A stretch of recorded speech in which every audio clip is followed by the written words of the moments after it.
The ME3 Resurgence pack is an exciting new DLC pack we're offering to all players at no additional charge.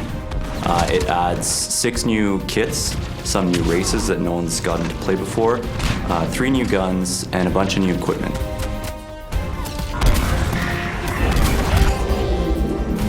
The Hydra map is really unique because it takes place in a location we've never seen in the Mass Effect universe. You're essentially fighting for a gigantic dam in the middle of an Arctic tundra.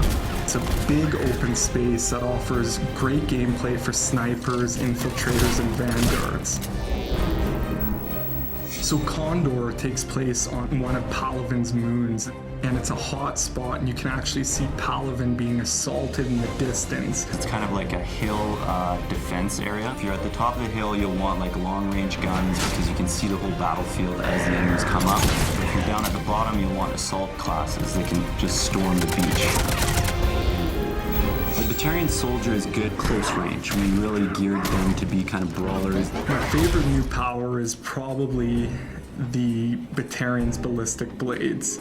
It's basically a shotgun on your wrist, which is pretty fantastic.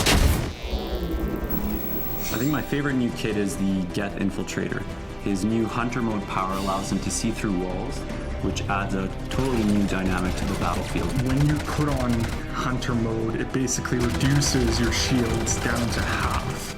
So when using hunter mode, you do not want to get in the fray with brutes. The Geth Engineer is super cool class. He's got a new Geth turret power. It's similar to the sentry turret power we have, but it actually can heal shields. So anyone who's nearby will have their shields repaired every few seconds, which makes it a really cool defensive power. One of my favorite new powers is the biotic sphere that the SR Justicar gets. Basically, she'll lay a bubble around the squad, and anyone will get a defensive bonus when they're inside of it, so they'll take less damage.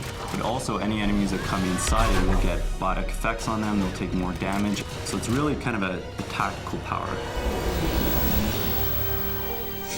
So the new Krogan Battlemaster is the ultimate tank. He's beefier than the existing Krogans. He brings all the things that a standard Vanguard will have, like biotic charge, barrier, but he's a Krogan at heart, so he can biotic charge in there, roar, Krogan rage, Krogan smash, headbutt, do all those fun things that a Krogan can do, but now you have the biotic charge ability, which covers ground very quickly.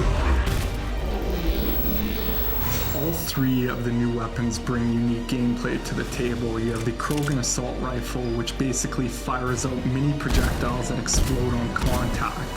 The really cool thing about the gun is it has a staggered rate of fire, so it will pick up speed as you hold the button down, getting heavier and heavier. The Geth SMG is essentially a handheld Spitfire, for those of you who are familiar with it from the single-player campaign. So imagine running around with a mini Spitfire, pretty cool. Finally, we have the Batarian Sniper Rifle, which is a harpoon gun. The artist put a lot of good touches on it. Like the Batarians have multiple eyes, and the scope has like two scope areas, which is kind of cool. And it fires a big harpoon that does a ton of damage and can send guys flying. This new DLC content is going to completely change the multiplayer experience, and I can't wait to see you guys online for the challenge.